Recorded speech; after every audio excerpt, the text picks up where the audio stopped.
ఇక digital exclusive లో మనం చూస్తున్నాం. ఇప్పటికే కుటుంబ వివాదాలతో ఏదైతే తెరపైకి వచ్చి హాట్ టాపిక్ గా మారారో మోహన్ బాబు, ఇప్పుడు ఆయన పైన మరో కేసు ఇప్పుడు నమోదవడం కూడా మనం చూస్తున్నాం. ఇంతకు ముందు కుటుంబ కలహాలతో మోహన్ బాబు ఫ్యామిలీ ఇప్పుడు హాట్ టాపిక్ గా మారింది.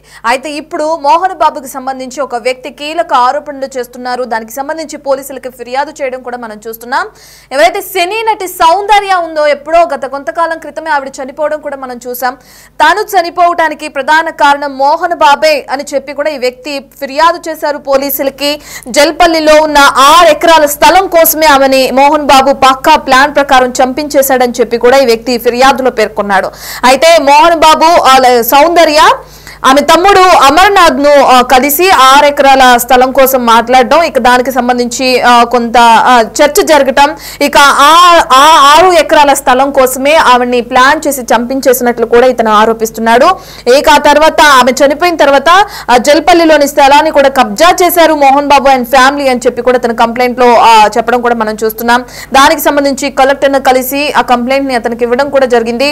ఇక దీనికి సంబంధించిన పూర్తి డీటెయిల్స్, అంటే అసలు ఎవరు ఆ వ్యక్తి ఎవరు, ఇన్నాళ్ల తర్వాత, అంటే సౌందర్య చనిపోయి చాలా సంవత్సరాలు అయింది, సౌందర్య చనిపోయి చాలా సంవత్సరాలు అయిన తర్వాత ఇప్పుడు బయటకు రావటం ఏంటి, ఇప్పుడు వచ్చి ఏదైతే మోహన్ బాబు ఇప్పుడు కుటుంబ కలహాలతో ఏదైతే హాట్ టాపిక్ గా మారారో, మనోజ్ కి సంబంధించిన వ్యవహారాలతో ఏదైతే ఒక ఇష్యూలో ఉన్నారో, ఈ సమయంలో ఆయన బయటకు రావటం ఏంటి, సౌందర్య ఎప్పుడో చనిపోతే ఇప్పుడు ఏదైతే అతను ఆరోపిస్తున్నారో 6 ఎకరాల స్థలం కోసమే తనను చంపేశారు అని చెప్పి, ఇదంతా ముందే తెలిసిన వ్యక్తి అప్పుడే కంప్లైంట్ ఇవ్వకుండా ఇప్పుడు ఇంతకాలం వెయిట్ చేయడం ఏంటి, ఇప్పుడు ఎందుకు కంప్లైంట్ ఇవ్వడానికి తెరపైకి వచ్చాడు? అలాగే ఇదంతా పక్కన పెడితే ఆయన ప్రధాన ఆరోపణ ఏంటంటే సౌందర్యాన్ని చంపింది మోహన్ బాబే.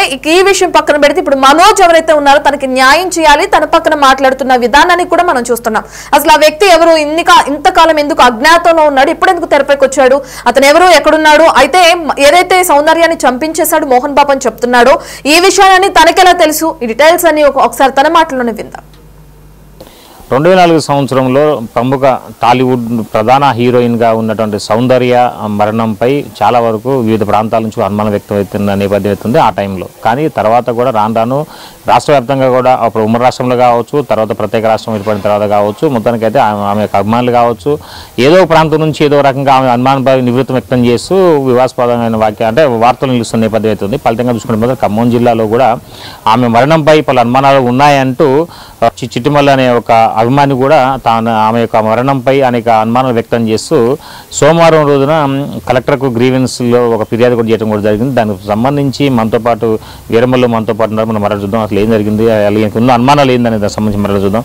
చెప్పండి వీరమల్లు, జనరల్గా ఇప్పటి వరకు మీరు ప్రముఖ హీరోయిన్గా ఉన్నటువంటి సౌందర్యకు సంబంధించి మరణంపై మీరు ఆమె హెలికాప్టర్ క్రాష్ కావడంలో అనుమానం ఉంది అంటూ మీరు కలెక్టర్కు ఫిర్యాదు చేశారు. అసలు ఏముంది మీ దగ్గర సమాచారం? సౌందర్య వీరాభిమానినండి నేను. నా పేరు ఎదురుగట్ల చిట్టిమల్లు, మాది ఖమ్మం రూరల్ మండలం సత్యనారాయణపురం గ్రామం, తెలంగాణ రాష్ట్రం. సౌందర్య గారి వీరాభిమాని నేను. సౌందర్య గారు బతుకున్నప్పుడు ఆమెకి 6 ఎకరాలు జల్లుపల్లిలో ఉన్నటువంటి 6 ఎకరాలు గెస్ట్ హౌస్ సౌందర్య గారిది, అది జల్లుపల్లిలో ఉన్నటువంటిది. అయితే ఆ బతుకున్నప్పుడు సౌందర్య గారు మంచు మోహన్ బాబు గారు సినిమా యాక్టర్ వచ్చి సౌందర్య గారిని అడగడం జరిగింది. ఈ 6 ఎకరాలు జల్లుపల్లిలో ఉన్నటువంటి నాకు గెస్ట్ హౌస్ నాకు ఇవ్వండి అని అడిగితే అప్పుడు సౌందర్య గారు నేను ఇవ్వను, నేను ప్రేమబడి కొనుక్కున్నాను, అది మన హైదరాబాద్లో అని చెప్పారు. ఆ విషయంలో కక్ష పెంచుకున్న మంచు మోహన్ బాబు గారు ఎలాగైనా దాన్ని దక్కించుకోవడం కోసం జల్లిపల్లిలో ఉన్నటువంటి 6 ఎకరాలు గెస్ట్ హౌస్ ఆ కక్షతోటి సినిమా యాక్టర్ సౌందర్య వారి తమ్ముడు అమర్నాథ్ మన బెంగళూరు నుంచి మన తెలంగాణ వస్తున్న క్రమంలో పార్టీ ప్రచారంలో ఆయన కక్షపూరితంగా ఇది ముమ్మాటికి ఆయన పని ఆయన హత్య చేయించి ఆ 6 ఎకరాలు జల్లిపల్లిలో ఉన్నటువంటి 6 ఎకరాలు ఆ గెస్ట్ హౌస్ కూడా ఇప్పుడు ఆయన అక్రమంగా అనుభవిస్తున్నాడని నేను ఖచ్చితంగా నాకు తెలుసు. ఇది నిజం, ఇది ఎస్. కాబట్టి ఈ మన డెత్ ఫైల్ సౌందర్య గారి డెత్ ఫైల్ రీఓపెనింగ్ చేసి మన మంచు మోహన్ బాబు గారి మీద కేసు ఫైల్ చేసి మరి చట్టపరమైన చర్య తీసుకోవాలని నేను కోరుకుంటున్నాను. జల్లిపల్లిలో ఉన్నటువంటి 6 ఎకరాల గెస్ట్ హౌస్ ఎమ్మటే గవర్నమెంట్ స్వాధీనం చేసుకొని మీడియా మిత్రులు కానీ, తర్వాత మిలిటరీ సోదరులు కానీ, పోలీసు వారికి కానీ, తర్వాత అనాథ ఆశ్రమానికి కానీ ఖచ్చితంగా ఆ 6 ఎకరాల జల్లిపల్లిలో ఉన్నటువంటి 6 ఎకరాల గెస్ట్ హౌస్ని గవర్నమెంట్ వారు స్వాధీనం చేసుకోవాలని నా డిమాండ్. అదే జనరల్గా చూసుకుంటే మనం ఇప్పుడు చాలా వరకు కూడా ఆమె అనుమానాలపై వాళ్ళ కుటుంబీకులు కూడా సైలెంట్ అయిపోయిన నేపథ్యం అయితే ఉంది. మరోవైపు చూసుకుంటే మాత్రం మీరేమో అనుమానాలు వ్యక్తం చేస్తూ అంటే ఇన్ని సంవత్సరాల నుంచి ఎవరు కూడా అంటే ఈ ప్రాంతంలో ఆమె అనుమానాలపై నివృత్తం కొన్ని ప్రాంతాల్లో వచ్చినా సరే పూర్తిస్థాయిలో ఆధారాలు కూడా దొరకని పరిస్థితి ఉంది. కానీ మీకు ఎట్లా అనుమానం వస్తుంది? ఆమె గల కారణం అంటే ఆమె ఎన్నికల ప్రచారం అప్పుడు బీజేపీ పార్టీ తరఫున ఆమె ప్రచారం చేసేందుకు ఆ టైంలో వెళ్ళిన నేపథ్యం అయితే ఉంది. కానీ ఇప్పుడు తాజాగా మంచు మోహన్ బాబు ఒక ప్రేమ ఉందంటే మీరు ఆరోపణ చేస్తారు. మీకు ఆధారాలు ఉన్నాయి? అసలుకి ఆధారం అంటే సార్, నేను ఒకరోజు హైదరాబాద్ వెళ్ళాను సౌందర్య గారిని కలవటానికి. ఎప్పుడు? 2003లో. మీ వయసు ఎంత? అప్పుడు నాకు 16 సంవత్సరాలు ఉంటాయి. 16 సంవత్సరాలు అప్పుడు నేను వెళ్ళాను. అప్పుడు అక్కడ వాళ్ళు సినిమా వర్గాలు ఆ సౌందర్య గారి విషయంలో ఇట్లా అనుకున్నారు, ఇట్లా మంచు మోహన్ బాబు గారు ఇట్లా సౌందర్య గారిది ఒక 6 ఎకరాల గెస్ట్ హౌస్ అడగటం, తర్వాత సౌందర్య గారు తిరస్కరించడం, చాలా పగబెట్టుకున్నాడు సౌందర్య గారి మీద అని అక్కడ గుసగుసలు వినబడ్డాయి. తర్వాత అదే ఒక 1 yearలో ఆమె మరణించడం జరిగింది. ఆ మరణాన్ని ఇతనే హత్య చేయించి జనాలకి మరణంలో అసాధ్య మరణంలాగా దాన్ని సృష్టించాడు మంచు మోహన్ బాబు.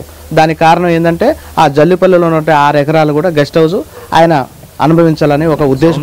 వాళ్ళ అన్న కూడా బీజేపీ పార్టీలో అప్పుడు కీలకంగా వ్యవహరించారు. అతను కూడా అప్పుడు ఆమెకి వెన్నంటూ ఉంటూనే ఎన్నికల ప్రచారంలో బెంగళూరు నుంచి వేరే ప్రాంతానికి పోయేటందుకు హెలికాప్టర్ ఎక్కించిన తరుణంలోనే ఒకసారిగా మంటకు చెలరేగిన అనేది ఆ ప్రాంతంలో అప్పుడు ఆ సమయంలో కూడా చాలా వరకు కూడా వచ్చినటువంటి అంటే మాటలు వినపడ్డాయి బాగా. కానీ మీరేమో ఈ మోహన్ బాబు ప్రమేయం ఉందంటే ఇప్పుడు ఆ గెస్ట్ హౌస్ ఎవరు ఆధీనంలో ఉంది?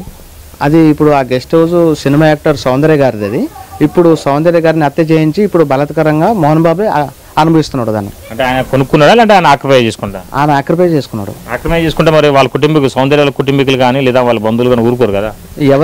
ఎవరైతే దానికి అడ్డుగా ఉన్నారో వాళ్ళిద్దరిని చంపించేసిండు కదా. ఎవరు అడ్డు చెప్పలేరు ఆయనకి. అందుకనే అట్లా వాళ్ళిద్దరు ఉన్నారు కాబట్టి అడ్డుగా వాళ్ళిద్దరిని మన హత్య చేయించి ఆయన అనుభవంగా బలవంతంగా అనుభవిస్తున్నాడు. మరి మీరు ఏమైనా పోలీసు కంప్లైంట్ చేశారా ఇది అప్పటి నుంచి? ఎప్పుడైనా నేను పోలీస్ కంప్లైంట్ చేశాను. ఖమ్మం రూరల్లో మన సిఏ గారికి కంప్లైంట్ ఇచ్చాను. రసీదు కూడా ఉంది నా దగ్గర. రసీదు ఇది. తర్వాత మన కలెక్టర్ గారి ఆఫీసులో మన ఇన్వార్డ్ సెక్షన్లో కలెక్టర్ గారి దగ్గరికి వెళ్తే కలెక్టర్ గారు లేరు. ఇన్వార్డ్ సెక్షన్లో ఇచ్చిన కాపీ ఇది కలెక్టర్లో ఇన్వార్డ్లో ఉన్నది. ఇది తర్వాత మన రసీదు చూడొచ్చు. మొత్తానికైతే మాత్రం సౌందర్య మృతికి సంబంధించి అనేక అనుమానాలు ఉన్నాయి. ఒకవైపున మోహన్ బాబు కూడా దానిపై కన్నేసిండు. దానికి సంబంధించి కూడా ఆమె కుటుంబీకులను ఇద్దరు హెలికాప్టర్ క్రాష్లో మృతి చెందడంతో తర్వాత దానికి సంబంధించిన ఆమెకి సంబంధించిన ఆస్తులు మొత్తం కూడా తను స్వాధీనం చేసుకున్నట్టుగా వీరమల్లు చెబుతున్న నేపథ్యంలో దీనికి సంబంధించి జిల్లా కలెక్టర్తో పాటుగా ఖమ్మం రూరల్ పోలీస్ స్టేషన్లో కూడా ఫిర్యాదు చేయడం జరిగింది. అక్కడ ఎఫ్ఐఆర్ కాపీ కూడా వీరమల్లుకి ఇవ్వడం కూడా జరిగింది. అంటే మరి రసీదు ఇచ్చారు. మొత్తానికి దీనికి సంబంధించి పూర్తిగా అయితే మాత్రం ఈ పోలీసులు మరి దృష్టి సారిస్తారా ఇంకేనా చూడాల్సిన పరిస్థితి అయితే నెలకొని ఉంది. ఇది కొంత తాజా పరిస్థితి. Sampath Bhaskar, big TV, Khammam. ఇక జల్పల్లిలో ఉన్న 6 ఎకరాల గెస్ట్ హౌస్ కి సంబంధించి సౌందర్యాన్ని అతి దారుణంగా చంపించేశారు మోహన్ బాబు అని చెప్పి కూడా చిట్టుబాబు అనే వ్యక్తి ఇప్పుడు ఆరోపణ చేయడం మనం చూస్తున్నాం. దానికి సంబంధించి పోలీస్ స్టేషన్ లో కంప్లైంట్ ఇవ్వడం, కలెక్టర్ని కలిసి దీనికి సంబంధించి న్యాయం చేయాలని ఒక వినతి పత్రాన్ని అందించడం కూడా మనం చూస్తున్నాం. అయితే సౌందర్య చనిపోయి చాలా సంవత్సరాలైంది. ఇప్పుడు ఈ వ్యక్తి తెరపైకి ఎందుకు వచ్చాడు? ఇన్ని రోజులు ఎందుకు రాలేదు? అయితే ఏదైనా పాపులారిటీ కోసమే కావాలని ఈ విధంగా చేస్తున్నాడా, లేదంటే నిజంగానే సౌందర్య చనిపోవటానికి మోహన్ బాబు హస్తం ఉందా అనేది కూడా తేలాల్సింది. దీనికి సంబంధించి మరి పోలీసులు విచారణ జరిపిస్తారా, మోహన్ బాబుని ఎంక్వైరీ చేస్తారా, చేస్తే ఎటువంటి విషయాలు వెలుగులోకి వస్తాయనే డీటెయిల్స్ కూడా తెలియాల్సి ఉంది.